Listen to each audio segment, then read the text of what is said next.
Kodagu channel ವಾರ್ತೆಗಳ ಪ್ರಾಯೋಜಕರು Muliya Keshav Bhat and sons, ಚಿನ್ನಾಭರಣಗಳ ಬೃಹತ್ ಮಳಿಗೆ, ಮಡಿಕೇರಿ, ಗೋಣಿಕೊಪ್ಪ, ಪುತ್ತೂರು, ಬೆಳ್ತಂಗಡಿ, ಬೆಂಗಳೂರು. ಶಾರದಾ ಜ್ಯುವೆಲರ್ಸ್, ಕೊಡಗಿನ ಸಾಂಪ್ರದಾಯಿಕ ಆಭರಣಗಳ ಬೃಹತ್ ಮಳಿಗೆ, Aras road, Mysuru. A to Z super market, Vishwamanava double road, Kuvempu Nagar, Mysuru. SLV Promax, corn mix and corn products, Kushalnagar. Prashanth furnitures, ನಿಮ್ಮ ಅಂದದ ಮನೆಗೆ ಚಂದದ ಪೀಠೋಪಕರಣಗಳ ಮಳಿಗೆ, industrial area, Madikeri. Fabins family restaurant, ಬೆಕಾಚಿ resto cafe, always cell tower, ಕೊಯ್ದು ರಸ್ತೆ, ಮಡಿಕೇರಿ. ವನ್ಯಜೀವಿ ದಾಳಿಯನ್ನು ತಡೆಯುವಲ್ಲಿ ಮತ್ತು ಕೊಡಗಿನ ಮೂಲಭೂತ ಸಮಸ್ಯೆಗಳಿಗೆ ಪರಿಹಾರ ಸೂಚಿಸುವಲ್ಲಿ ರಾಜ್ಯ ಸರ್ಕಾರ ಸಂಪೂರ್ಣವಾಗಿ ವಿಫಲವಾಗಿದೆ ಎಂದು ಆರೋಪಿಸಿ ಕೊಡಗು ಜಿಲ್ಲಾ ಬಿಜೆಪಿ ಮಡಿಕೇರಿಯಲ್ಲಿ ಬೃಹತ್ ವಾಹನ ಜಾಥಾ ಮತ್ತು ಪ್ರತಿಭಟನಾ ಸಭೆ ನಡೆಸಿತು.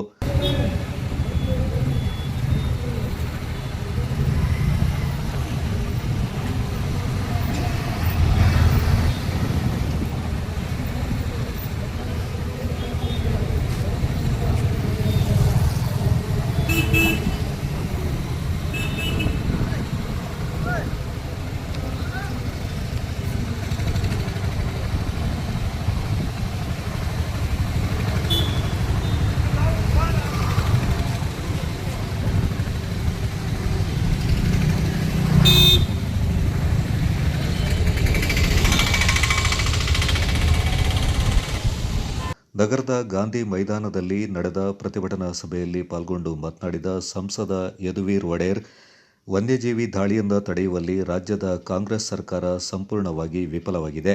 ಆದರೆ ಈ ಸಮಸ್ಯೆಯ ಪರಿಹಾರಕ್ಕೆ ಕೇಂದ್ರ ಸರ್ಕಾರದಿಂದ ಅಗತ್ಯ ನೆರವು ದೊರಕಿಲ್ಲವೆಂದು ಕಾಂಗ್ರೆಸ್ ಆರೋಪಿಸ್ತಾ ಇದೆ. ಇದು ಸತ್ಯಕ್ಕೆ ದೂರವಾದ ಮಾತು.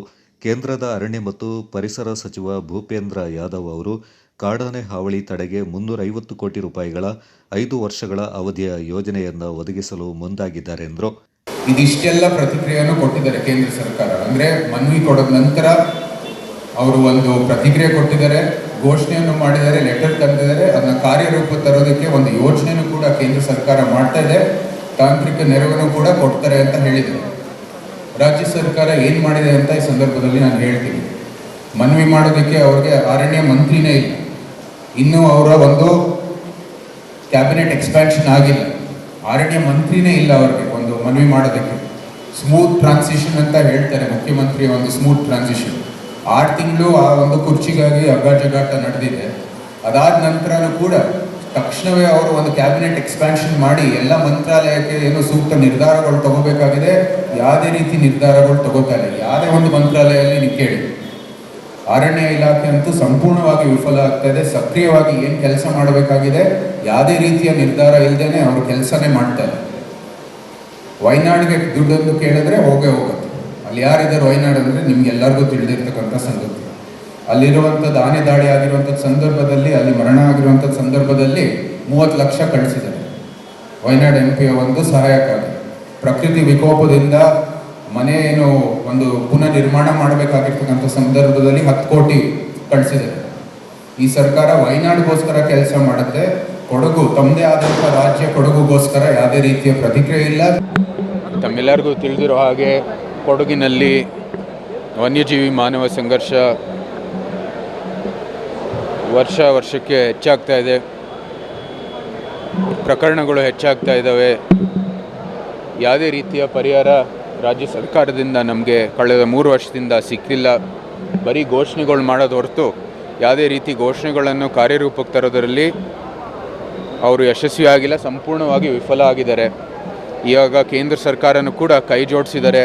ಪ್ರಾಜೆಕ್ಟ್ ಎಲಿಫೆಂಟಲ್ಲಿ ಹಂತಕ್ಕೆ 5 ವರ್ಷಕ್ಕೆ ಸುಮಾರು 350 ಕೋಟಿ ಇಲ್ಲಿ ಕೊಡ್ತಾರೆ. ಬರೀ ಹಣ ಅಲ್ಲ, ಹಣದ ಜೊತೆಗೆ ಅದಕ್ಕೆ ಒಂದು ಆ್ಯಕ್ಷನಲ್ ಪ್ಲ್ಯಾನ್, ರೀಜ್ನಲ್ ಆ್ಯಕ್ಷನ್ ಪ್ಲ್ಯಾನ್ ಅಂತ ಇಡೀ ದಕ್ಷಿಣ ಭಾರತ, ಯಾಕಂದರೆ ಪಶ್ಚಿಮ ಘಟ್ಟದ ಎಲ್ಲ ಒಂದು ಕ್ಷೇತ್ರಗಳಲ್ಲಿ ಈ ಸಮಸ್ಯೆಗಳು ಇದ್ದಾವೆ.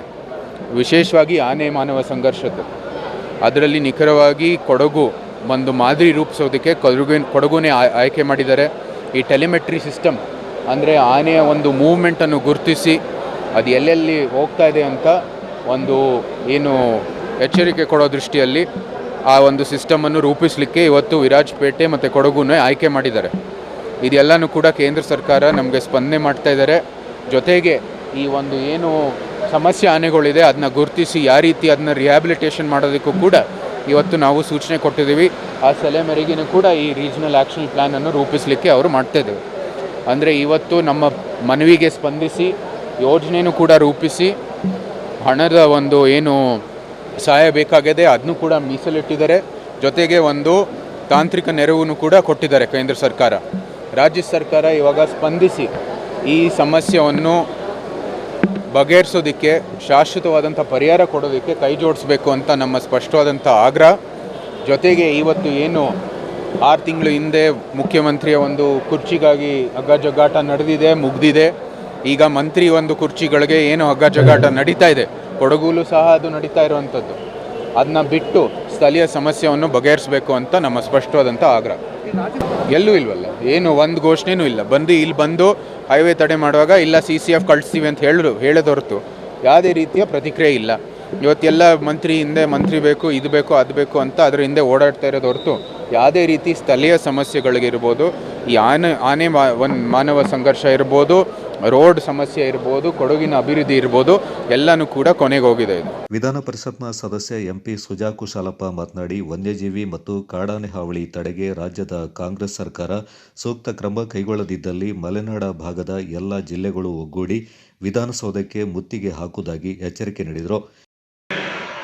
ನಿರಂತರವಾಗಿ ಕಳೆದ 15-20 ವರ್ಷಗಳಿಂದ ಪ್ರತಿ ಗ್ರಾಮದಲ್ಲಿ ಆನೆ ಮತ್ತು ಹುಲಿಯ ತೊಂದರೆಗಳನ್ನು ಅನುಭವಿಸ್ತಾ ಇದ್ದೀವಿ.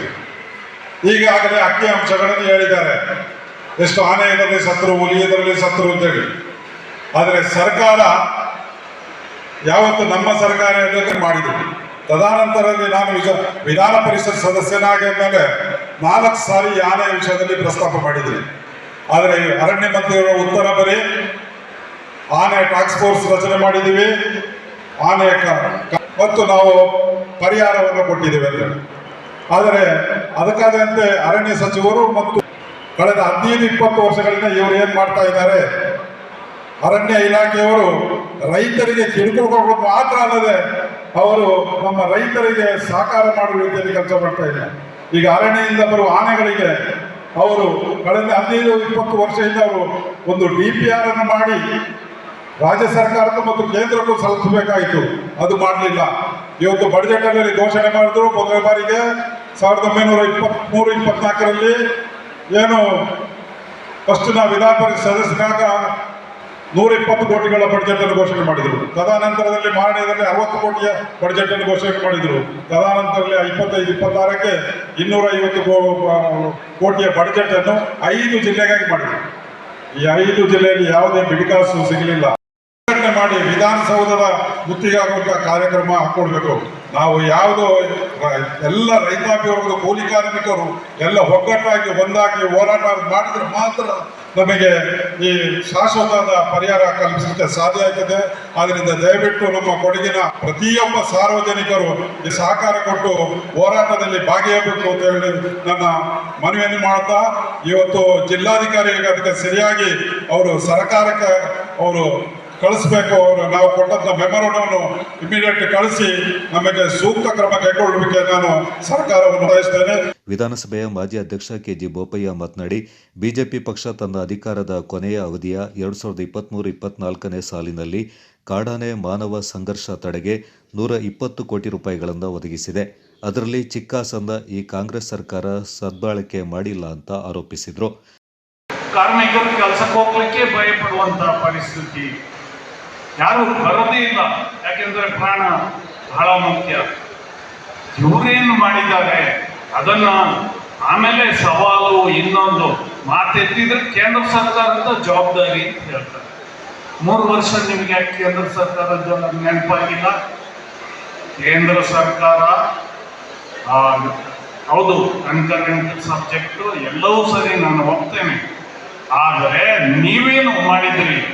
ಕೇಂದ್ರ ಸರ್ಕಾರಕ್ಕೆ ಕಳೆದ 3 ವರ್ಷಗಳಲ್ಲಿ ಎಷ್ಟು ಪ್ರಪೋಸಲ್ ಕಳಿಸಿದ್ದೀರಿ? ಅದು ಆಟ ಕೊಡದ ಪ್ರಾಣಿಗಳೇ ಇಲ್ಲ, ಕಳ್ಳಕಾಟನೂ ಒಂದು ಕಡೆ. ಏನು ಕ್ರಮ ಕೈಗೊಂಡಿದ್ದೀರಿ ಅದನ್ನು ಜನತೆಯ ಮುಂದೆ ಇಡಿ.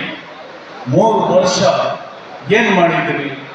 ಬಹುಶಃ ನೀವು ಅವರ ಮೊದಲ ಬಡ್ಜೆಟ್ 23-24 ಮೊದಲ ಬಡ್ಜೆಟ್ ಆ ಬಡ್ಜೆಟಲ್ಲಿ ಈ ರೈಲ್ವೆ ಬ್ಯಾರಿಕೇಡ್ ನಮ್ಮ ಸರ್ಕಾರ ಇವರು ಸ್ವಾತಂತ್ರ್ಯ ಬಂದು 25 ವರ್ಷ ಅಂತ ಹೇಳೋರು ಅವರೇನು ಆ ಪ್ರಾಜೆಕ್ಟನ್ನು ಮಾಡಲೇ ಇಲ್ಲ. ಈ 20 ವರ್ಷದಲ್ಲಿ 11 ವರ್ಷ ಸಿದ್ದರಾಮಯ್ಯ ಮತ್ತು ಧರ್ಮಸಿಂಗ್ ಎಲ್ಲ ಸೇರ್ಕೊಂಡು ಮುಖ್ಯಮಂತ್ರಿ ಏನಾದರೂ ಮಾಡಿದ್ರ? ನಾವು 120 ಕೋಟಿ ಹಾಕಿದ್ವಿ. ನಮ್ಮ ಕೊನೆಯ ಮಾಡಿ ನಮಗೆ ಇವತ್ತು ಏನಾದರೂ ಲೆಕ್ಕ ತೆಗೆದರೆ ಹೇಗಿದೆ ಜೇನು ಕಾರ್ಯಕ್ರಮಗಳನ್ನು ಹಾಕಿಕೊಂಡ್ರೆ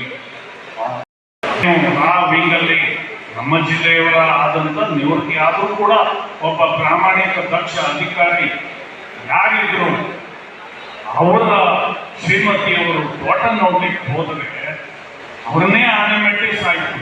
ನಮಗೆ ಯಾರಿಗೂ ಏನೇ ಅನಿಸಿಲ್ಲ, ಈ ಸರ್ಕಾರಕ್ಕೂ ಏನೂ ಅನಿಸಿಲ್ಲ. ಏನು ಕಾರ್ಯಕ್ರಮ ಹಾಕೊಂಡ್ರಿ?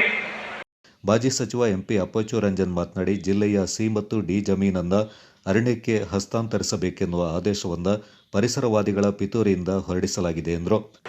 ಇವತ್ತು ಈಶ್ವರ ಖಂಡ್ರೆಯವರು ಆದೇಶವನ್ನು ಮಾಡುವಂಥ ಕೆಲಸವನ್ನು ಕೂಡ ಮಾಡ್ತಾರೆ. ಅವರಿಗೆ ಈ ಅರಣ್ಯ ಅಂತ ಕಂಡ್ರೆ ಈ ಪರಿಸರವಾದಿಗಳ ಕುಮ್ಮಕ್ಕಿನಿಂದ ಈ ರೀತಿಯ ಕ್ರಮವನ್ನು ತಗೊಂಡಿದ್ದಾರೆ ಅಂತ ಹೇಳಲಿಕ್ಕೆ ಇಚ್ಛೆ ಪಡ್ತೇನೆ. ಹೋಗೋ ಕೇಸ್ ಆಗಿದೆ, ಆದರೆ ಅದನ್ನು ಇಂಪ್ಲಿಮೆಂಟ್ ಮಾಡಲಿಕ್ಕೆ ಇವಾಗ ಅವರಿಗೆ ಬುದ್ಧಿ ಬಂತು. ಪರಿಸರವಾದಿಗಳ ಕುಮ್ಮಕ್ಕು ಅಂತ ಹೇಳಿಕ್ಕೆ ಇಚ್ಛೆ ಪಡ್ತಾರೆ. ಇವತ್ತು ನಮ್ಮ ಕೊಡಗು ಜಿಲ್ಲೆ, ಅದರಲ್ಲೂ ಕೂಡ ಸೋಮಾರಪೇಟೆ ತಾಲೂಕಿನಲ್ಲಿ ಬೆಟ್ಟದಲ್ಲಿ ಇರ್ಬೋದು, ಸಾಂತಳ್ಳಿ ಇರ್ಬೋದು, ಕೂತಿ ಇರ್ಬೋದು, ದೋಲುಶೆಟ್ಟಿ ಇರ್ಬೋದು, ಅರ್ಗ ಇರ್ಬೋದು, ಸೂರ್ನದಿ ಇರ್ಬೋದು, ಸುಮಾರು 5,000 ಕುಟುಂಬ ಇವತ್ತು ಬೀದಿ ಪಾಲು ಮಾಡುವಂಥ ಕೆಲಸವನ್ನು ಮಾಡಿದ್ದಾರೆ ಈ ಸರ್ಕಾರ. ಈ ಸರ್ಕಾರ ಏನು ಹೆಚ್ಚು ಉಳಿಯೋದಿಲ್ಲ. ಇನ್ನು ಈಗಾಗಲೇ 3 ವರ್ಷಗಳ ಕಾಲ ನಾನು ಮುಖ್ಯಮಂತ್ರಿ ಅಂತೇಳಿ ಜನರನ್ನ ಸ್ಪಂದನೆ ಮಾಡಿದೆ. ಇವತ್ತು ನಮ್ಮ ರೋಡ್ಗಳನ್ನೆಲ್ಲರೂ ಕೂಡ ತಾವು ನೋಡಿರ್ಬೋದು, ಗುಂಡಿಲ್ಲದ ರೋಡೇ ಇಲ್ಲ. ರೋಡಲ್ಲಿ ಗುಂಡಿ ಉಂಟಾ, ಗುಂಡಿಯಲ್ಲಿ ರೋಡ್ ಉಂಟಾ ಅಂತ ಪರಿಸ್ಥಿತಿ ತಲುಪುವಂಥ ವ್ಯವಸ್ಥೆ ಆಗಿದೆ ಅಂತ ನಮಗೆ ಗೊತ್ತಿದೆ. ಆದರೆ ಈ CND ಲ್ಯಾಂಡಲ್ಲಿ ಸುಮಾರು 70-75 ವರ್ಷಗಳಿಂದ ಮನೆ ಕಟ್ಟಿಕೊಂಡು 3 ತಲೆಮಾರಿಯಿಂದ ತೋಟ ಮಾಡಿಕೊಂಡು ಜೀವನ ನಡೆಸುವಂಥ ಜಾಗವನ್ನು ಇವತ್ತು CND ಲ್ಯಾಂಡ್ ಅಂತೇಳಿ ಅದನ್ನು ವಾಪಸ್ ಕೊಡಿ ಅಂತ ಆದೇಶ ಮಾಡ್ತಾ ಇರೋಲ್ಲ. ಆದರೆ ನಮ್ಮ ಸರ್ಕಾರ ಇರಬೇಕಾದ್ರೆ 17/7/2019ರಲ್ಲಿ ನಾವು ಇದರ ಬಗ್ಗೆ ಫೈಟನ್ನು ಮಾಡಿ ನಾನು ಬೋಪಯ್ಯನವರು ವಿಧಾನಸಭೆಯಲ್ಲಿ ಪ್ರಸ್ತಾಪ ಮಾಡಿದ ನಂತರ ಏನು ಈ ಸರ್ಕಾರದ ವತಿಯಿಂದ ಫಾರಂ 50 ಇರ್ಬೋದು, ಫಾರಂ 53 ಇರ್ಬೋದು, 94C ಇರ್ಬೋದು, 90CC ಇರ್ಬೋದು, ಇದಕ್ಕೆಲ್ಲ ಹಕ್ಕುಪತ್ರವನ್ನು ಕೊಡಬೇಕು ಅಂತ ಹೇಳುವಂಥ ಆದೇಶವನ್ನು ಮಾಡಿ ಹಲವರಿಗೆ ಹಕ್ಕುಪತ್ರವನ್ನು ಕೊಡುವಂಥ ಕೆಲಸವನ್ನು ಕೂಡ ನಾವು ಮಾಡಿದ್ದೇವೆ. ಕೊಡಗು ಜಿಲ್ಲಾ ಬಿಜೆಪಿ ಅಧ್ಯಕ್ಷ ನಾಪಂಡ ರವಿ ಕಾಳಪ್ಪ ಮಾತನಾಡಿ, ವನ್ಯಜೀವಿ ಹಾವಳಿಯಿಂದ ಜಿಲ್ಲಾ ವ್ಯಾಪ್ತಿಯಲ್ಲಿ ನಿರಂತರವಾಗಿ ನಡೀತಾ ಇರುವ ಜೀವಹಾನಿ, ಕೃಷಿ ಹಾನಿಗೆ ಸಂಬಂಧಪಟ್ಟಂತೆ ಬಿಜೆಪಿ ವಿವಿಧ ಹೋರಾಟಗಳನ್ನು ಮಡಿಕೇರಿ, ವಿರಾಜಪೇಟೆ ಮತ್ತು ಸೋಮವಾರಪೇಟೆಯಲ್ಲಿ ರೂಪಿಸಿದೆ ಎಂದರು. ಮಾಜಿ ಎಂಎಲ್ಸಿ ಎಸ್ಜಿ ಮೇದಪ್ಪ, ಜಿಲ್ಲಾ ಬಿಜೆಪಿ ಪ್ರಧಾನ ಕಾರ್ಯದರ್ಶಿಗಳಾದ ವಿಕೆ ಲೋಕೇಶ್, ಚಲನ್ ಕುಮಾರ್, ಮಾಜಿ ಅಧ್ಯಕ್ಷರಾದ ರಾಬಿನ್ ದೇವಯ್ಯ, ಬಿಬಿ ಭಾರತೀಶ್, ರಾಜ್ಯ ಬಿಜೆಪಿ ಕೃಷಿ ಮೋರ್ಚಾ ಪ್ರಧಾನ ಕಾರ್ಯದರ್ಶಿ ಡಾಕ್ಟರ್ ಬಿಸಿ ನವೀನ್, ಅಪ್ಪಚಟ್ಟೋಳಂಡ, ಮನು ಮುತ್ತಪ್ಪ ಮತ್ತಿತರ ಪ್ರಮುಖರು ಈ ಸಂದರ್ಭ ಪಾಲ್ಗೊಂಡಿದ್ದರು. ಮೈಸೂರು ದಸರಾ ಮಹೋತ್ಸವದಲ್ಲಿ ಕಂಬಳ ಕ್ರೀಡೆ ಆಯೋಜಿಸುವ ವಿಚಾರಕ್ಕೆ ಸಂಸದ ಯದುವೀರ್ ಒಡೆಯರ್ ಆಕ್ಷೇಪ ವ್ಯಕ್ತಪಡಿಸಿದ್ದಾರೆ. ಮಡಿಕೇರಿಯಲ್ಲಿ ಮಾತನಾಡಿದ ಒಡೆಯರ್, ಕಂಬಳವು ಕರಾವಳಿ ಭಾಗದ ಧಾರ್ಮಿಕ ಹಿನ್ನೆಲೆಯುಳ್ಳ ವಿಶಿಷ್ಟ ಕನ್ನಡ ಸಂಸ್ಕೃತಿಯಾಗಿದ್ದು, ಅದನ್ನು ಕೇವಲ ಮನೋರಂಜನೆ ಅಥವಾ ಪ್ರದರ್ಶನಕ್ಕಾಗಿ ದಸರಾ ವೇದಿಕೆಗೆ ತರುವುದು ಸೂಕ್ತವಲ್ಲ ಎಂದರು. ಕಂಬಳದ ಧಾರ್ಮಿಕ ಮತ್ತು ಸಾಂಸ್ಕೃತಿಕ ಮಹತ್ವವನ್ನು ಅರ್ಥ ಮಾಡಿಕೊಂಡು ಸರ್ಕಾರ ನಿರ್ಧಾರ ಕೈಗೊಳ್ಳಬೇಕೆಂದು ಯದುವೀರ್ ಒಡೆಯರ್ ಒತ್ತಾಯಿಸಿದರು. ಬೆಂಗಳೂರಿನಲ್ಲಿ ಕಂಬಳ ಆಯೋಜನೆ ನಡೆದಿರುವುದು ರಾಜಧಾನಿಯ ವಿಶೇಷ ಸಂದರ್ಭ ಎಂದು ಹೇಳಿದವರು, ದಸರಾದಲ್ಲಿ ಕಂಬಳಕ್ಕೆ ತಮ್ಮ ಆಕ್ಷೇಪವಿಲ್ಲ, ಆದರೆ ಅದರ ಧಾರ್ಮಿಕ ಆಯಾಮಕ್ಕೆ ಗೌರವ ನೀಡಬೇಕೆಂದರು. ಮೊದಲು ದಸರಾವನ್ನು ಅರ್ಥಪೂರ್ಣವಾಗಿ ಮತ್ತು ಸಂಘಟಿತವಾಗಿ ಆಚರಿಸುವತ್ತ ಗಮನಹರಿಸಬೇಕು. ಪ್ರತಿ ವರ್ಷ ಆಹಾರ ಮೇಳ ಮತ್ತು ಯುವ ದಸರಾ ಸೇರಿದಂತೆ ಹಲವು ಕಾರ್ಯಕ್ರಮಗಳಲ್ಲಿ ಸಮಸ್ಯೆಗಳು ಎದುರಾಗ್ತಾ ಇವೆ. ಅವುಗಳನ್ನು ಸರಿಪಡಿಸಿ ದಸರಾ ಮಹೋತ್ಸವದ ಘನತೆಯನ್ನು ಉಳಿಸುವ ಕೆಲಸಕ್ಕೆ ಸರ್ಕಾರ ಆದ್ಯತೆ ನೀಡಬೇಕೆಂದು ಕೊಡಗು ಮೈಸೂರು ಸಂಸದ ಯದುವೀರ್ ಒಡೆಯರ್ ಮಡಿಕೇರಿಯಲ್ಲಿ ತಿಳಿಸಿದರು. ರಾಜ್ಯ ಸರ್ಕಾರ ಇವಾಗ ಕಂಬಳನೂ ಕೂಡ ಕಾರ್ಯಕ್ರಮ ಮಾಡ್ತಾರೆ ಅಂತ ಹೇಳಿದ್ದಾರೆ ದಸರಾ ಸಮಯದಲ್ಲಿ. ನಾವೇನು ಅದಕ್ಕೆ ಆಕ್ಷೇಪ ಅಂತಲ್ಲ, ಇದು ಕರಾವಳಿಗೆ ಸೇರಿರುವಂಥದ್ದು ಒಂದು ಒಳ್ಳೆಯ ಸಂಸ್ಕೃತಿ. ಹೌದು, ಕನ್ನಡಿಗರ ಸಂಸ್ಕೃತಿನೂ ಕೂಡ, ಬಟ್ ಕರಾವಳಿಗೆ ಸೇರಿರ್ತಕ್ಕಂಥದ್ದು, ಆ ಮಣ್ಣಿಗೆ ಆ ಭೂಮಿಗೆ ಸೇರಿರುವಂಥದ್ದು, ಅವರು ಎಲ್ಲ ಒಂದು ಧಾರ್ಮಿಕ ಹಿನ್ನೆಲೆ ಇರ್ತಕ್ಕಂಥ ಒಂದು ಸಂಸ್ಕೃತಿ, ಅದು ಒಂದು ಪಾರಂಪರೆ, ಅದು ಒಂದು ಕ್ರೀಡೆನೂ ಕೂಡ. ಆದರೆ ಅಲ್ಲಿ ಎಲ್ಲ ಪೂಜಾ ಪುನಸ್ಕಾರಗಳು ಮಾಡಿ ಅವರು ಆ ಕಂಬಳವನ್ನು ನಡೆಸುವಂಥದ್ದು ಆ ಕರಾವಳಿ ಸಂಸ್ಕೃತಿಗೆ ಸೇರಿರುವಂಥದ್ದು. ಇವರು ಬರೀ ಒಂದು ಪ್ರದರ್ಶನ ದೃಷ್ಟಿಯಲ್ಲಿ, ಒಂದು ಶೋ ಮಾಡೋ ದೃಷ್ಟಿಯಲ್ಲಿ, ಬರೀ ಜನರ ಒಂದು ಎಂಟರ್ಟೈನ್ಮೆಂಟ್ಗೋಸ್ಕರ ಮೈಸೂರಲ್ಲಿ ಮಾಡಬೇಕಾಗಿರ್ತಕ್ಕಂಥ ಉದ್ದೇಶ ಇಟ್ಕೊಂಡು ಮಾಡ್ತಾಯಿದ್ದಾರೆ. ಈ ಧಾರ್ಮಿಕ ಹಿನ್ನೆಲೆಯನ್ನು ಅರ್ಥ ಮಾಡಿಕೊಂಡು ಏನು ಜನರ ಭಾವನೆ ಇದೆ, ಅದಕ್ಕೆ ಏನು ಸಂಬಂಧ ಇದೆ, ಏನು ಆಚರಣೆ ಮಾಡ್ತೀವಿ ಅಂತ ಒಂದು ಯೋಚನೆ ಮಾಡಿ ಇಂಥ ಒಂದು ನಿರ್ಣಯಕ್ಕೆ ಬರಬೇಕಾಗಿರುವಂಥದ್ದು ನಮ್ಮ ಆಗ್ರಹ. ಈ ಥರ ಅನಿರೀಕ್ಷಿತವಾದಂಥ ಒಂದು ಕೆಲಸಗಳು ಮಾಡೋದು ಬೇಕಾಗಿಲ್ಲ ಅಂತ ನಾವು ಹೇಳ್ತೀವಿ. ಹಿಂದೆ ಬೆಂಗಳೂರಿನಲ್ಲಿ ಮಾಡಿದಾಗ ಯಾರು ಕೂಡ ಅಪಸ್ವರವನ್ನು ಬೆಂಗಳೂರು ಅವರು ಕಂಬಳ ಒಂದು ಸೀಸನಲ್ಲೇ ಮಾಡಿರೋದು, ಕಂಬಳ ಟೈಮಲ್ಲೇ ಮಾಡಿರೋದು. ಬೆಂಗಳೂರು ಸಮಸ್ತ ಕನ್ನಡಿಗರ ರಾಜಧಾನಿ, ಸರಿನಾ? ನಮಗೆ ಆಗಲೇ ಹೇಳಿದ್ದೀನಿ, ನಮ್ದು ಯಾವುದೇ ರೀತಿಯ ಆಕ್ಷೇಪ ಇಲ್ಲ, ನಮ್ಗೆ ಒಬ್ಜೆಕ್ಷನ್ ಇಲ್ಲ, ನೀವು ಮಾಡಿ. ಆದರೆ ಈ ಧಾರ್ಮಿಕ ಹಿನ್ನೆಲೆನ ನೀವು ಅರ್ಥ ಮಾಡ್ಕೊಳ್ಳಿ. ನೀವು ಈ ಒಂದು ಕರಾವಳಿಯಲ್ಲಿ ಇದು ನಡೆಯುವಂಥದ್ದು ಒಂದು ಸಂಸ್ಕೃತಿ, ಕರಾವಳಿ ಪಾರಂಪರೆಗೆ ಸಂಬಂಧಪಟ್ಟಿರುವಂಥದ್ದು. ದಸರಾಲಿ ಆಗಲೇ ಎಷ್ಟೋ ಸಮಸ್ಯೆಗಳಿದೆ. ಯುವ ದಸರಾ ಇರ್ಬೋದು, ಕೊನೆ ದಿನ ವಿಜಯದಶಮಿ ಮೆರವಣಿಗೆ ಇರ್ಬೋದು, ಒಂದು ಆಹಾರ ಮೇಳ ಇರ್ಬೋದು, ಬೇರೆ ಬೇರೆ ಚಟುವಟಿಕೆಗಳು ಏನೇನು ನಡೀತವೆ ಎಲ್ಲನೂ ಕೂಡ ಸರಿಯಾದ ರೀತಿಯಲ್ಲಿ ಅವ್ರು ಸಂಘಟನೆ ಮಾಡ್ತಾಯಿಲ್ಲ. ನಮ್ಮ ಪ್ರತಿ ವರ್ಷವೂ ಕೂಡ ಈ ಟಿಕೆಟ್ ಸಮಸ್ಯೆ ಬರುತ್ತೆ. ನಮ್ಮ ಆಫೀಸ್ ಬಂದು ಕೇಳ್ತಾರೆ, ಬೇರೆಯವ್ರ ಆಫೀಸ್ಗೆ ಹೋಗ್ತಾರೆ, ನಮ್ಮ ಟಿಕೆಟ್ ಕೊಡ್ತಾಯಿಲ್ಲ, ಅವ್ರು ಕೊಡ್ತಾಯಿಲ್ಲ. ಈ ಎಲ್ಲ ಸಮಸ್ಯೆಗಳನ್ನು ಬಗೆಹರಿಸೋದು ಬಿಟ್ಟು ಇವತ್ತು ಇವರು ಬೇರೆ ಬೇರೆ ಕಾರ್ಯಕ್ರಮಗಳು ಸೇರಿಸ್ತೀವಿ, ಏನೇನೋ ಮಾಡ್ತೀವಿ ಅಂತ ಹೊರಟಿದ್ದಾರೆ. ಫಸ್ಟು ಅವರು ಪ್ರಥಮವಾಗಿ ಏನು ಸಮಸ್ಯೆಗಳಿದೆ ಅದನ್ನ ಬಗೆಹರಿಸಲಿ, ಒಳ್ಳೆಯ ಒಂದು ಸಂಘಟಿತ ರೀತಿಯಲ್ಲಿ ದಸರಾವನ್ನು ನಡೆಸಲಿ, ಎಲ್ಲರಿಗೂ ಸಮಾಧಾನ ಆಗೋಂಗೆ ಕೆಲಸವನ್ನು ಮಾಡಲಿ, ಆಮೇಲೆ ನೋಡೋಣ. ಇದೆಯಲ್ಲ ಜನರನ್ನು ದಿಕ್ತಪ್ಪಿಸುವಂಥ ಕೆಲಸ ಮಾಡ್ತಿದ್ದಾರೆ ಇಂಥ ವಿಚಾರಗಳನ್ನ ಇಟ್ಕೊಂಡು.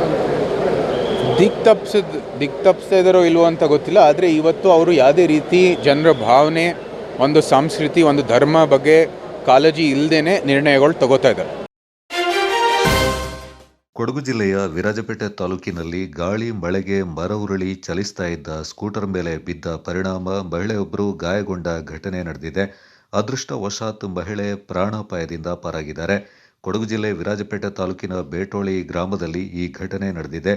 ಸಿಂಧು ಎಂಬ ಮಹಿಳೆ ಸ್ಕೂಟರ್ನಲ್ಲಿ ತೆರಳುತ್ತಿದ್ದ ವೇಳೆ ರಸ್ತೆ ಬದಿಯ ಮರ ಏಕಾಏಕಿ ಉರುಳಿ ವಾಹನದ ಮೇಲೆ ಬಿದ್ದಿದೆ.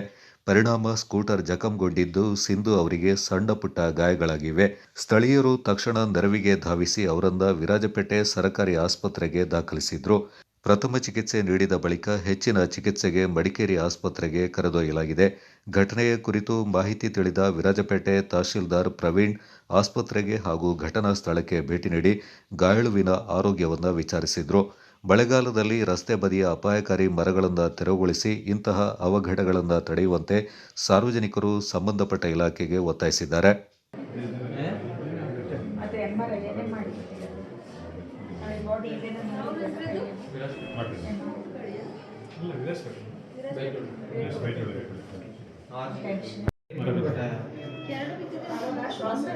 ದೊಡ್ಡ ಮರ ಬಿದ್ದಿದೆ, ನಾವು ನೋಡಿ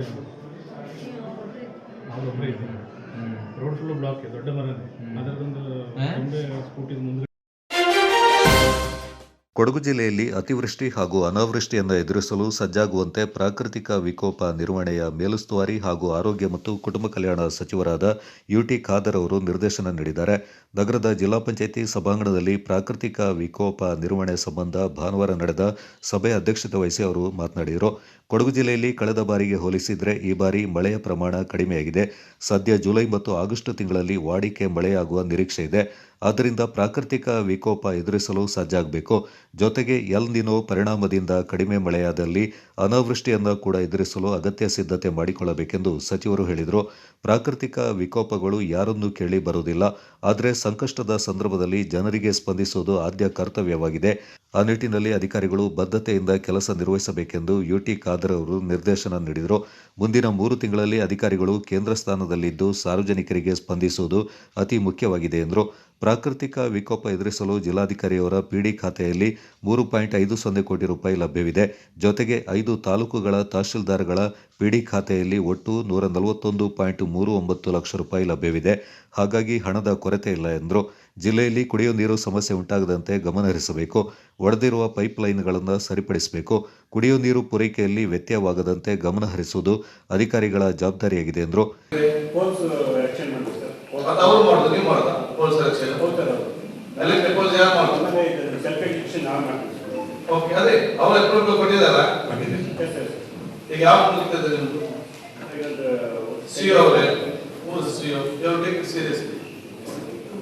ಈಗ ನಾವು ಬಿಡ್ಲಿಕ್ಕೆ ಆಗುದಿಲ್ಲ.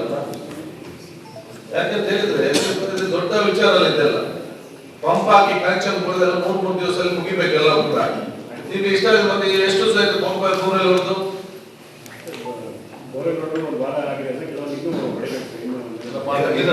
ಈಗ ಹೊಡೆದೇ ಆಯ್ತು. ಈಗ ನನಗೆ ವಿದಿನ್ 1 ವೀಕ್ ಒಂದು ವಾರ ನಾಳೆ ಇದನ್ನು ಕೂತ್ಕೊಂಡು ಎಲ್ಲಿದೆ ಮೆಸ್ಕಾಂ ಅಂಡ್ ಆರ್ಎಂಪಿ ವಾಟರ್ ಸಪ್ಲೈ ನೀವು 3 ಜನ ಅಲ್ಲಿ ಕೂತ್ಕೊಂಡು ಡೀಟೇಲ್ ಯಾವ್ದಾವ್ದು ತೆಗೆದುಕೊಂಡು ಎಷ್ಟು ಕಡೆ ಬೋರ್ವೆಲ್ ಆಗಿ ಪಂಪ್ ಆಗಿ ನೀರು ಸೋರ್ಸ್ ಹೋಗ್ತಾ ಇದೆ, ಎಷ್ಟು ಕಡೆ ನೀರು ಸೋರ್ಸ್ ಇದೆ ಪಂಪ್ ಹಾಕಿ ಕನೆಕ್ಷನ್ ಹಾಕ್ಲಿಲ್ಲ, ಅದಕ್ಕೆ ಎಷ್ಟು ದಿವಸ ಬೇಕು, ಎಷ್ಟು ಕಡೆ ಪಂಪಿಂಗ್ ಹಾಕ್ಬೇಕು, ಇದಕ್ಕೆ ತಕ್ಷಣ ಆಕ್ಷನ್ ಪಂಪ್ ಎಷ್ಟಾಗಿ ಹಾಕಿದ್ದೀರಿ? ಪಂಪ್ಸ್ ಎಕ್ಸಿಸ್ಟಿಂಗ್ ಇತ್ತು ಸರ್, ಕಡೆ ಪಂಪ್ಸ್ ಆಲ್ರೆಡಿ ಇತ್ತು. ಪಂಪ್ ಇಲ್ಲದಷ್ಟಿದೆ? ಈಗ 22 ಹಾಕಿದ್ದೀವಿ ಸರ್. ಪಂಪ್ ಇಲ್ಲದಿರೋದು ಎಷ್ಟಿದೆ? ಅದೇ ಸರ್, ಈಗ ಹಳೆ ಪಂಪ್ ಇಲ್ಲ, ಹೊಸ ಪಂಪ್ ಇಲ್ಲ. ಪಂಪ್ ಹಾಕದಷ್ಟು ಎಷ್ಟಿದೆ? 22 ಸರ್. 22 February sir. ಈಗ ಅದಕ್ಕೆ ಹಳೆ ಪಂಪಿನ ಕಡೆ ಅದನ್ನ ಹಾಕಿದ್ದೇವೆ. ಇಷ್ಟು ಪಂಪ್ ಆಗಿದೆ. ಈಗ ಎಷ್ಟಕ್ಕೆ ಹಾಕಿದೆ ಸರ್? ಇನ್ನು 5ಕ್ಕೆ ಹಾಕ್ಬೇಕು ಸರ್. ಇನ್ನು 5ಕ್ಕೆ ಹಾಕ್ಬೇಕು.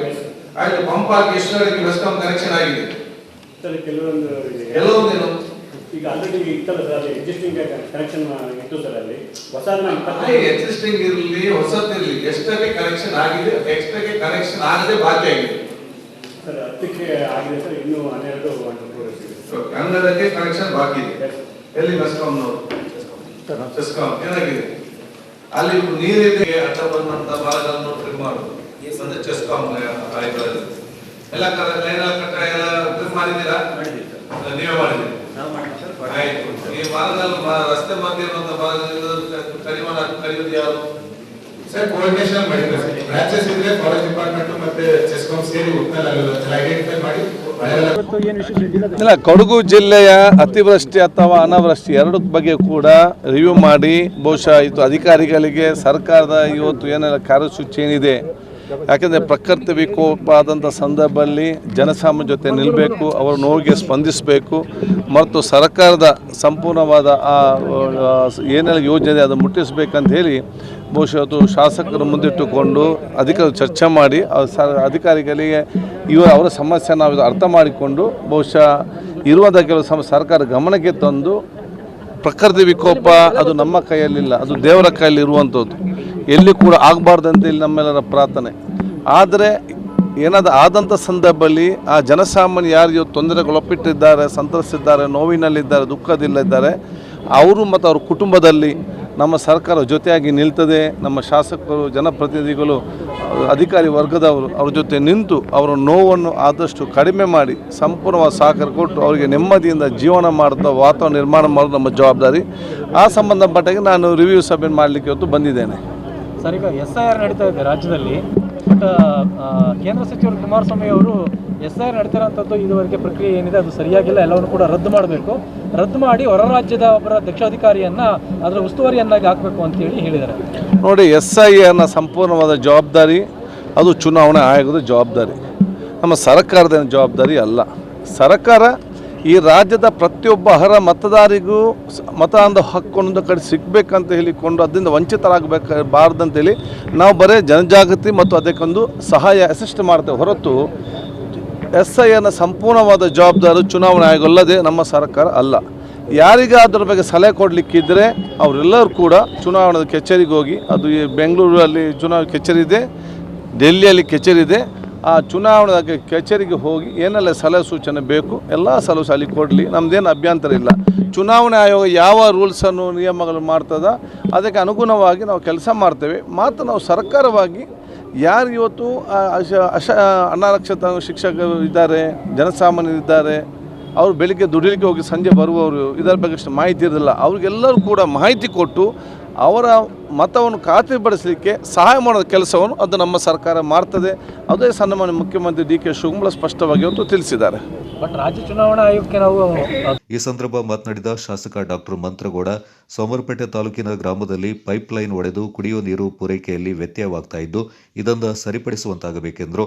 ಸಚಿವರು ಮಾತನಾಡಿ, ಜನರಿಗೆ ಕುಡಿಯುವ ನೀರಿನ ಸಮಸ್ಯೆ ಆಗದಂತೆ ಗಮನ ಹರಿಸಬೇಕು, ಸರ್ಕಾರದ ಬಗ್ಗೆ ಒಳ್ಳೆಯ ಅಭಿಪ್ರಾಯ ಮೂಡಿಸಬೇಕು. ಈ ನಿಟ್ಟಿನಲ್ಲಿ ಅಧಿಕಾರಿಗಳು ಕರ್ತವ್ಯ ನಿರ್ವಹಿಸುವಂತೆ ನಿರ್ದೇಶನ ನೀಡಿದರು.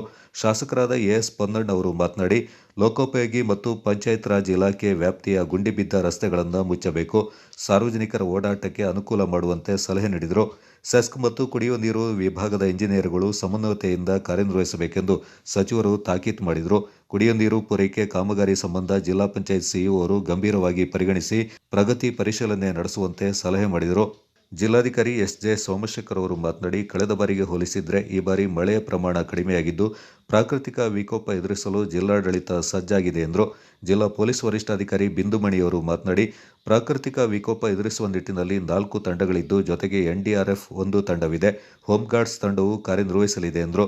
ಕೃಷಿ ಇಲಾಖೆಯ ಜಂಟಿ ನಿರ್ದೇಶಕರಾದ ಚಂದ್ರಶೇಖರ್, ಜಿಲ್ಲಾ ಗ್ಯಾರಂಟಿ ಅನುಷ್ಠಾನ ಸಮಿತಿ ಅಧ್ಯಕ್ಷ ತೀತೀರ ಧರ್ಮಜ ಉತ್ತಪ್ಪ, ಉಪ ಅರಣ್ಯ ಸಂರಕ್ಷಣಾಧಿಕಾರಿ ಅಭಿಷೇಕ್, ಜಿಲ್ಲಾ ಪಂಚಾಯತ್ ಸಿಇಒ ಆನಂದ್ ಪ್ರಕಾಶ್, ವಿವಿಧ ಇಲಾಖೆ ಅಧಿಕಾರಿಗಳು ಮಾಹಿತಿಯನ್ನು ನೀಡಿದರು. ಹೆಚ್ಚುವರಿ ಜಿಲ್ಲಾಧಿಕಾರಿ ಡಾಕ್ಟರ್ ಸಹನಾ ಹಾದಿಮರಿ, ಉಪವಿಭಾಗಾಧಿಕಾರಿ ನಿತಿನ್ ಚಕ್ಕಿ, ವಿವಿಧ ಇಲಾಖೆ ಅಧಿಕಾರಿಗಳು, ಇಂಜಿನಿಯರ್ಗಳು, ತಹಶೀಲ್ದಾರ್ಗಳು ಈ ಸಂದರ್ಭ ಪಾಲ್ಗೊಂಡಿದ್ದರು. ಸುಂದರನಗರ ಬಾರ್ಗೆ ಸಂಬಂಧಪಟ್ಟಂತೆ ಸಾರ್ವಜನಿಕರಿಂದ ಬಂದ ದೂರಿನ ಹಿನ್ನೆಲೆ ಸ್ಥಳಕ್ಕೆ ಭೇಟಿ ನೀಡಿ ಪರಿಶೀಲನೆ ನಡೆಸಲಾಯಿತು. ಈ ಸಂದರ್ಭ ಕೊಡಗು ಜನ ಅಭಿವೃದ್ಧಿ ಸಮಿತಿಯ ಜಿಲ್ಲಾಧ್ಯಕ್ಷರಾದ ಚಿಕ್ಕಂಡ ಪ್ರಭು ಮಾದಪ್ಪ, ಸಂಸ್ಥಾಪಕ ಎಂಎಂ ದಾವೂದ್, ದಲಿತ ಸಂಘರ್ಷ ಸಮಿತಿಯ ಭೀಮಗರ್ಜನೆ ಜಿಲ್ಲಾಧ್ಯಕ್ಷರಾದ ಎಲ್ಎಂ ನಾಗರಾಜ್ ಹಾಗೂ ಅಬಕಾರಿ ಇಲಾಖೆ ಅಧಿಕಾರಿಗಳಾದ circle inspector Nandish, commissioner Chaitra ಅವರ ಮಾರ್ಗದರ್ಶನದಲ್ಲಿ ಸಬ್ ಇನ್ಸ್ಪೆಕ್ಟರ್ ರಾಜೇಂದ್ರ ಅವರ ಸಮ್ಮುಖದಲ್ಲಿ ಬಾರ್ ಮಾಲೀಕರು ಹಾಗೂ ಸಿಬ್ಬಂದಿಗಳೊಂದಿಗೆ ಚರ್ಚೆ ನಡೆಸಲಾಯಿತು. ಪರಿಶೀಲನೆಯ ಸಂದರ್ಭ ಬಾರ್ ಆವರಣದಲ್ಲಿ ಕಂಡುಬಂದ ಕಸಕಡ್ಡಿ ಹಾಗೂ ಗಲೀಜನ್ನ ತಕ್ಷಣ ತೆರವುಗೊಳಿಸಿ ಆವರಣವನ್ನು ಸ್ವಚ್ಛವಾಗಿ ನಿರ್ವಹಿಸುವಂತೆ ಸೂಚಿಸಲಾಯಿತು. ಬಾರ್ನ ಒಳಾಂಗಣ ಹಾಗೂ ಹೊರಾಂಗಣದಲ್ಲಿ ಪ್ರತಿನಿತ್ಯ ಸ್ವಚ್ಛತೆಯನ್ನು ಕಾಪಾಡಬೇಕು, ಕಸವನ್ನು ಎಲ್ಲೆಂದರಲ್ಲಿ ಹಾಕದೆ ಸೂಕ್ತ ರೀತಿಯಲ್ಲಿ ವಿಲೇವಾರಿ ಮಾಡಬೇಕು ಹಾಗೂ ಸಾರ್ವಜನಿಕರಿಗೆ ಆರೋಗ್ಯಕರ ವಾತಾವರಣ ಕಲ್ಪಿಸುವಂತೆ ಸೂಚನೆ ನೀಡಲಾಯಿತು.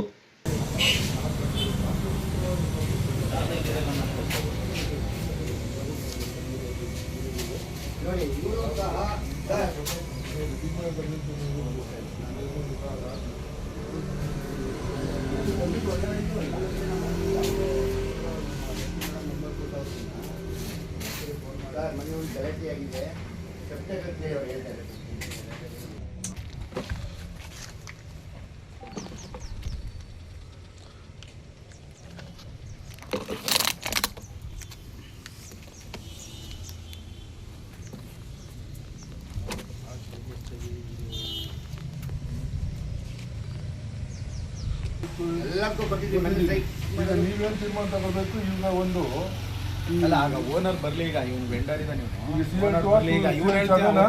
ಸಿವಿಲ್ ಲೈನ್ ಯಾವ್ದಂತೂ ಅದಕ್ಕೆ ಪ್ರಕಾರ ಯಾವ ರೀತಿ ನಡ್ಕೋಬೇಕು ಅದನ್ನ ಅವ್ರು ಮಾಡಬೇಕು. ಕರ್ಸ ಫಸ್ಟ್ ನಾವು ಬೇಗ ಕರ್ಸ ಯೂಸ್ ಕೊಟ್ಕೊಂಡು ಜನರಿಗೆ ತೊಂದರೆ ಕೊಟ್ಕೊಂಡು ಹೊಡೆದಾಟ ಮಾಡ್ಕೊಂಡಿರೋದು ಇದೆಲ್ಲ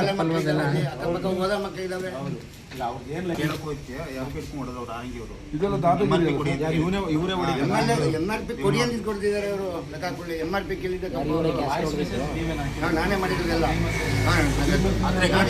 ರಾಜು ಅಂತ ವಿಡಿಯೋ ಹಾಕಿದ್ದೀನಿ. ಅಲ್ಲ, ಈಗ ನಿಮಗೆ ಗೊತ್ತಿದೆ ಸುಮಾರು ಲಿಮಿಟೆಡ್ ನಾವು ಸ್ಟಾಫ್ಗಳು ಮತ್ತು ಆಫೀಸರ್ಸ್ ಲಿಮಿಟೆಡ್ಸ್ ಇರೋದು. ಅದರೊಳಗಡೆ ಈಗ ನಾವು ದೊಡ್ಡ ಬರೋಬರಿ ಇವರು ಅಂಗಡಿನೇ ಕಾಯ್ಕೊಂಡು ಕೂಡ ಅಲ್ಲ ಸರ್, ನಿಮಗೆ ಮಾಹಿತಿ ಕೂಡ ನಮ್ಮ ಧರ್ಮ. ಖಂಡಿತ ಇಲ್ಲಿ ಮಾತ್ರ ಅಲ್ಲ, ಇವತ್ತು ಎಲ್ಲ MRP ಶಾಸ್ತ್ರದಲ್ಲಿ ಕೂಡ ಇದೇ ಥರ ಮಾಡ್ತಾ ಇರೋದು, ಯೂಸ್ ಕೊಡೋದು, ವ್ಯಾಪಾರ ಮಾಡೋದು, ಜನರಿಗೆ ತೊಂದರೆ ಕೊಡೋದು. ಈಗ ನಿಮ್ಮ MRP ಇದೆ ಅಂದರೆ MRP ಪಾರ್ಸಲ್ ತಗೊಂಡು ಅಲ್ಲಿ ಕುಡೀಲಿ ಸರ್, ಅದಕ್ಕೆ ನಮಗೆ ವಿರೋಧ ಇಲ್ಲ. ಅದು ಬಿಟ್ಟು ಅಲ್ಲೇ ಕುಡಿಲಿಕ್ಕೆ ಯಾಕೆ ಅವಕಾಶ ಕೊಡ್ತಾರೆ?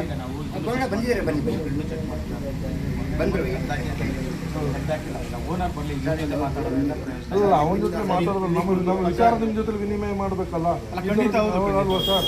ಈಗ ಏನು ಅಂತಂದ್ರೆ ಈ ಥರ ತೊಂದರೆ ಆಗೋವಾಗ, ಜನಗಳಿಗೆ ತೊಂದರೆ ಆಗೋವಾಗ ನಾವು ಅದನ್ನು ಹೇಳೋದು ತಪ್ಪಲ್ಲ. ಸರ್ ನಮಸ್ತೆ, ನಾನು ದಾವೂದ್ ಕೊಡಗು ಜನಾಭಿವೃದ್ಧಿ ಸಮಿತಿಯಿಂದ.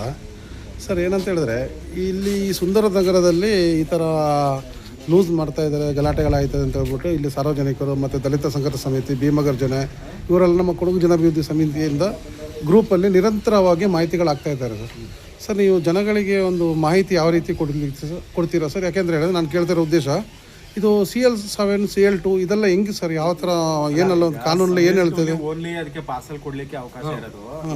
ಬಟ್ ಇವ್ರಿಗೆ ನಾವು ಅದನ್ನ ಪಾರ್ಸಲ್ ಕೊಡ್ಲಿಕ್ಕೇನೆ ನಾವು ಕೊಟ್ಟಿರೋ ಶಾಪನ ಇದನ್ನ ಅದನ್ನ ಮೀರಿ ಇವ್ರು ಕೊಡ್ತಾ ಇದ್ದಾರೆ ಅಂದ್ರೆ ಕಂಪ್ಲೇಂಟ್ ಬಂದ್ರೆ ಅದು ತಕ್ಕಾಗಿ ಓನರ್ ಬರಲಿ, ನಾವು ಅದನ್ನ ಪರಿಶೀಲನೆ ಮಾಡಿ ಅದೇನಿದೆ ನಾವು.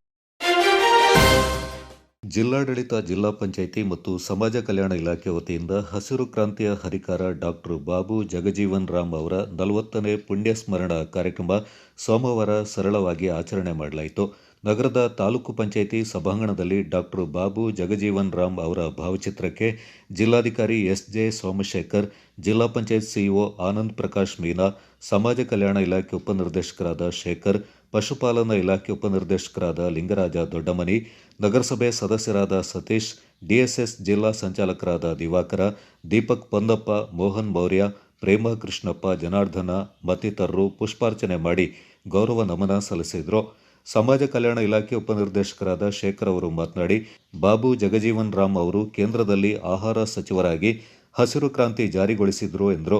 ಬಡವರ ಏಳಿಗೆಗೆ ಶ್ರಮಿಸಿದ ಬಾಬು ಜಗಜೀವನ್ ರಾಮ್ ಅವರು ಸಮಾಜದ ಅಭಿವೃದ್ಧಿಗೆ ತಮ್ಮದೇ ಆದ ಕೊಡುಗೆಯನ್ನು ನೀಡಿದ್ದಾರೆಂದರು. ಆಹಾರ ಕಾರ್ಮಿಕ ರಕ್ಷಣಾ ಸಚಿವರಾಗಿ ಹಲವು ಮಹತ್ತರ ಕಾರ್ಯಗಳನ್ನು ಕೈಗೊಂಡು ರಾಷ್ಟ್ರದ ಅಭಿವೃದ್ಧಿಗೆ ಶ್ರಮಿಸಿದ್ದಾರೆಂದರು. ದಲಿತ ಸಂಘರ್ಷ ಸಮಿತಿ ಜಿಲ್ಲಾ ಸಂಚಾಲಕ HL ದಿವಾಕರ್ ಮಾತನಾಡಿ, ದೇಶದ ಪ್ರಗತಿಯಲ್ಲಿ ಎಲ್ಲರ ಪ್ರಗತಿ ಇದೆ, ಪ್ರತಿಯೊಬ್ಬರ ಉದ್ಧಾರದಲ್ಲಿಯೇ ಎಲ್ಲರ ಅಭಿವೃದ್ಧಿ ಇದೆ ಎಂದು ಬಾಬು ಜಗಜೀವನ್ ರಾಮ್ ಅವರು ಸಾರಿದ್ದಾರೆಂದರು. ವಿವಿಧ ಇಲಾಖೆ ಅಧಿಕಾರಿಗಳು ಮತ್ತು ಸಿಬ್ಬಂದಿಗಳು ಈ ಸಂದರ್ಭ ಪಾಲ್ಗೊಂಡಿದ್ದರು. ಅರೆಕಾಡುವಿನ ಕೊಡವ ವೆಲ್ಫೇರ್ ಮತ್ತು ರಿಕ್ರಿಯೇಷನ್ ಅಸೋಸಿಯೇಷನ್ ವತಿಯಿಂದ ನಿರ್ಮಾಣಗೊಂಡಿರುವ ಬ್ಯಾಡ್ಮಿಂಟನ್ ಅಂಕಣವೊಂದ ಅಂತಾರಾಷ್ಟ್ರೀಯ ಬಾಸ್ಕೆಟ್ಬಾಲ್ ಕ್ರೀಡಾಪಟು ಹಾಗೂ ಫೀಲ್ಡ್ ಮಾರ್ಷಲ್ KM ಕಾರ್ಯಪ್ಪ ಕಾಲೇಜಿನ ನಿವೃತ್ತ ಪ್ರಾಂಶುಪಾಲರಾದ ಡಾಕ್ಟರ್ ಪುಷ್ಪಾ ಕುಟ್ಟಣ್ಣ ಅವರು ಉದ್ಘಾಟಿಸಿದರು. ನಂತರ ಮಾತನಾಡಿದವರು, ಇಂದಿನ ಒತ್ತಡದ ಯುಗದಲ್ಲಿ ಪ್ರತಿಯೊಬ್ಬರಿಗೂ ವ್ಯಾಯಾಮದ ಅಗತ್ಯವಿದೆ. ದೇಹ ಮತ್ತು ಮನಸ್ಸಿನ ಆರೋಗ್ಯದ ವೃದ್ಧಿಗೆ ಕ್ರೀಡಾಕೂಟಗಳು ಹೆಚ್ಚು ಸಹಕಾರಿಯಾಗಿವೆ ಎಂದರು. ಮಡಿಕೇರಿ ಶಾಸಕ ಡಾಕ್ಟರ್ ಮಂತ್ರಗೌಡ ಮಾತನಾಡಿ, ಬಿಡುವಿಲ್ಲದ ಜೀವನಕ್ಕೆ ಒಗ್ಗಿ ಹೋಗಿದ್ದೇವೆ. ಆರೋಗ್ಯದ ಬಗ್ಗೆ ಕಾಳಜಿ ವಹಿಸಲು ಕೂಡ ಸಮಯವಿಲ್ಲದಾಗಿದೆ.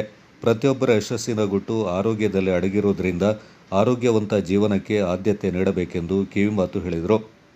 ಕಾರ್ಯಕ್ರಮದ ಅಧ್ಯಕ್ಷತೆ ವಹಿಸಿ ಮಾತನಾಡಿದ ಕೊಡವ ವೆಲ್ಫೇರ್ ಮತ್ತು ರಿಕ್ರಿಯೇಷನ್ ಅಸೋಸಿಯೇಷನ್ನ ಅಧ್ಯಕ್ಷ ಕುಕ್ಕೆರ ಜಯ ಚಿಣ್ಣಪ್ಪ, ಬ್ಯಾಡ್ಮಿಂಟನ್ ಅಂಕಣ ನಿರ್ಮಾಣಕ್ಕೆ ಸಹಕರಿಸಿದ ಸರ್ವರನ್ನು ಸ್ಮರಿಸಿ ಶಾಸಕರಿಗೆ ಕೃತಜ್ಞತೆಯನ್ನು ಸಲ್ಲಿಸಿದರು.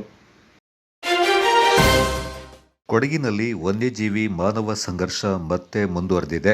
ಈ ಬಾರಿ ಕಾಡಾನೆಗಳ ಬುದ್ಧಿವಂತಿಕೆ ಹಾಗೂ ಉಪಾಯದಿಂದ ನಡೆದ ಘಟನೆ ಗ್ರಾಮಸ್ಥರಲ್ಲಿ ಆತಂಕ ಮೂಡಿಸಿದೆ. ಮಡಿಕೇರಿ ತಾಲೂಕಿನ ಚೆಂಬು ಗ್ರಾಮದಲ್ಲಿ ಕಾಡಾನೆ ವಿದ್ಯುತ್ ತಂತಿಯ ಮೇಲೆ ಬೈನೆ ಮರವನ್ನು ಬೀಳಿಸಿ ಅನಾಹುತವನ್ನು ಸೃಷ್ಟಿ ಮಾಡಿದೆ. ಕಲ್ಲುಗುಂಡಿ ಸಮೀಪದ ಚೆಂಬು ಗ್ರಾಮದ ರಾಧಾಕೃಷ್ಣ ಅವರ ಮನೆ ಸಮೀಪ ಈ ಘಟನೆ ನಡೆದಿದೆ. ಕಾಡಾನೆ ವಿದ್ಯುತ್ ತಂತಿಯ ಮೇಲೆ ಬೈನೆ ಮರವನ್ನು ಬೀಳಿಸಿದ್ದರಿಂದ 2 ವಿದ್ಯುತ್ ಕಂಬಗಳು ಧರಾಶಾಹಿಯಾಗಿವೆ. ಬಿದ್ದ ಕಂಬಗಳು ಸಮೀಪದ ದನದ ಕೊಟ್ಟಿಗೆಯ ಮೇಲೂ ಬಿದ್ದು ಹಾನಿಯುಂಟಾಗಿದೆ. ಅದೃಷ್ಟವಶಾತ್ ಯಾವುದೇ ಪ್ರಾಣಾಪಾಯ ಸಂಭವಿಸಿಲ್ಲ. ಕಾಡಾನೆಗಳ ಈ ಉಪಾಯದಿಂದ ಗ್ರಾಮಸ್ಥರು ಬೆಚ್ಚಿ ಬಿದ್ದಿದ್ದು ನಿರಂತರ ವನ್ಯಜೀವಿ ಹಾವಳಿಯಿಂದ ಆತಂಕದಲ್ಲಿದ್ದಾರೆ. ಸ್ಥಳಕ್ಕೆ ಅರಣ್ಯ ಇಲಾಖೆ ಅಧಿಕಾರಿಗಳು ಭೇಟಿ ನೀಡಿ ಪರಿಶೀಲನೆ ನಡೆಸಿ ಹಾನಿಯ ಮಾಹಿತಿಯನ್ನು ಸಂಗ್ರಹ ಮಾಡಿದ್ದಾರೆ. ಕಾಡಾನೆಗಳ ಉಪಟಳಕ್ಕೆ ಶಾಶ್ವತ ಪರಿಹಾರ ಕಲ್ಪಿಸಿ ಗ್ರಾಮಸ್ಥರ ಜೀವ ಹಾಗೂ ಆಸ್ತಿಪಾಸ್ತಿಗೆ ರಕ್ಷಣೆ ಒದಗಿಸಬೇಕೆಂದು ಸ್ಥಳೀಯರು ಸರ್ಕಾರ ಮತ್ತು ಅರಣ್ಯ ಇಲಾಖೆಯಿಂದ ಒತ್ತಾಯಿಸಿದ್ದಾರೆ.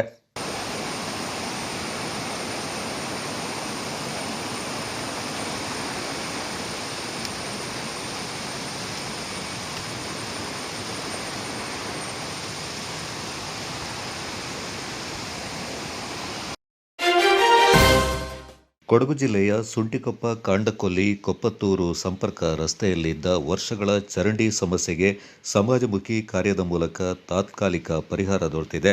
ಸುಂಟಿಕೊಪ್ಪ ಗ್ರಾಮ ಪಂಚಾಯತ್ನ ಮಾಜಿ ಉಪಾಧ್ಯಕ್ಷ ಹಾಗೂ ಉದ್ಯಮಿ ಪ್ರಸಾದ್ ಕುಟ್ಟಪ್ಪ ಅವರು ತಮ್ಮ ಸ್ವಂತ ವೆಚ್ಚದಲ್ಲಿ ಚರಂಡಿ ಸ್ವಚ್ಛಗೊಳಿಸಿ ಸಾರ್ವಜನಿಕರ ಮೆಚ್ಚುಗೆಗೆ ಪಾತ್ರರಾಗಿದ್ದಾರೆ.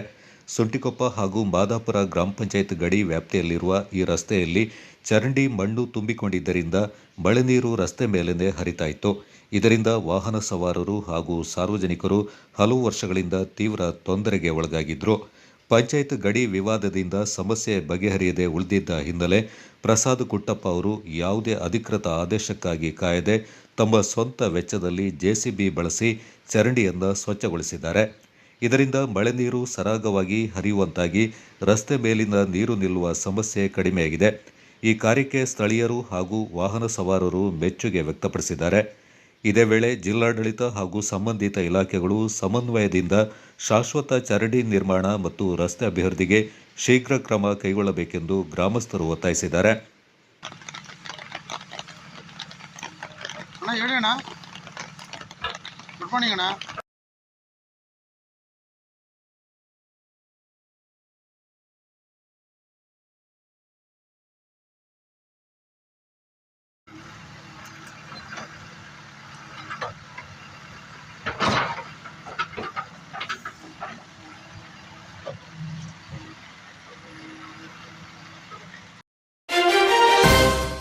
ಮಡಿಕೇರಿ ನಗರದ ದೇಚೂರು ಭಾಗದ ಆಂಜನೇಯ ಗುಡಿ ರಸ್ತೆಯಲ್ಲಿ ಮಳೆ ನೀರು ಹೋಗಲು ಸೂಕ್ತ ಚರಂಡಿ ವ್ಯವಸ್ಥೆ ಇರುವುದಿಲ್ಲ. ಮಳೆ ನೀರು ರಸ್ತೆ ಹಾಗೂ ರಸ್ತೆ ಬದಿಯಲ್ಲಿ ಹರಿದು ಹೋಗ್ತಾ ಇದೆ. ಹಲವು ದಿನಗಳಿಂದ ಸ್ಥಳೀಯ ಜನಪ್ರತಿನಿಧಿ ಬಳಿ ಸಮಸ್ಯೆ ಹೇಳಿಕೊಂಡರೂ ಯಾವುದೇ ಪರಿಹಾರ ಸಿಗ್ತಾ ಇಲ್ಲ. ನಗರಸಭಾ ಆಯುಕ್ತರ ಗಮನಕ್ಕೆ ತಂದರೂ ತಮಗೆ ಇದಕ್ಕೂ ಸಂಬಂಧವಿಲ್ಲ ಎಂಬಂತಿದ್ದಾರೆ. ಸಂಬಂಧಪಟ್ಟವರು ಗಮನ ಹರಿಸಿ ಚರಂಡಿ ವ್ಯವಸ್ಥೆ ಮಾಡಿಕೊಡಬೇಕಾಗಿ ಈ ಭಾಗದ ಜನರು ಮನವಿ ಮಾಡಿಕೊಂಡಿದ್ದಾರೆ.